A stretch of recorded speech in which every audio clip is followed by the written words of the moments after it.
At 87, I exposed the son who tried to kill me for my fortune. My name is Solomon Pierce, and I'm 87 years old. People say I still walk like a man who owns the ground beneath his feet. Maybe that's true. When you survive as much as I have, money becomes the smallest part of your power. But before I became a billionaire, before the foundations and the buildings named after me, I was just a skinny black boy from the south side of Atlanta who learned too early that the world isn't kind unless you teach it to be afraid of losing you. I built everything myself. Every dollar, every company, every legacy. But the ones who destroy you aren't strangers, they're the people you let closest to your heart.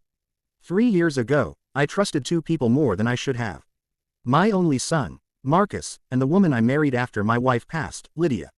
I was old, lonely, grieving, and she was warm, gentle, and young enough to be my granddaughter. Everyone warned me, but grief blinds you worse than love ever can. I didn't know they had partnered behind my back. I didn't know my own son envied me enough to kill me slowly. It started with little things, documents missing, meetings I wasn't told about, my medicine, accidentally, switched. But an old man doesn't survive 87 years without recognizing the smell of betrayal. So I pretended to weaken. I acted confused. I slurred my words. I let them believe the empire was slipping through my fingers. And that's when they struck. One night Marcus sat beside my bed, holding my hand like he used to when he was a child afraid of the dark. He whispered, "Dad, it's better if you rest now. I'll take care of everything." He didn't know the cameras were recording. He didn't know the lawyer was in the next room. He didn't know I had already rewritten my will. When they thought I had died, when they cried over my unconscious body, I heard everything. Marcus said, "Finally, it's done." Lydia said, "Let's move the money before they open the estate."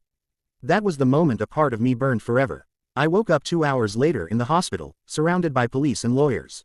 Marcus looked like he had seen a ghost. Lydia tried to run. I didn't say a word. I just watched them, the same way a king watches traitors being dragged out of the throne room.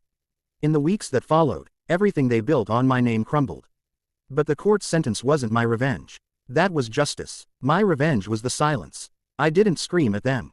I didn't ask why. I let them drown in the truth they created, that they had tried to kill the only man who ever loved them without conditions. I walk now with a cane, but my posture is still straight. People ask me why I didn't forgive them.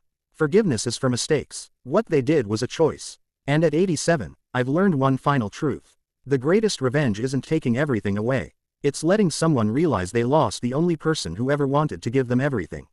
If this story touched your heart, don't forget to like, share, and subscribe. And tell me, what would you have done if you were in my place?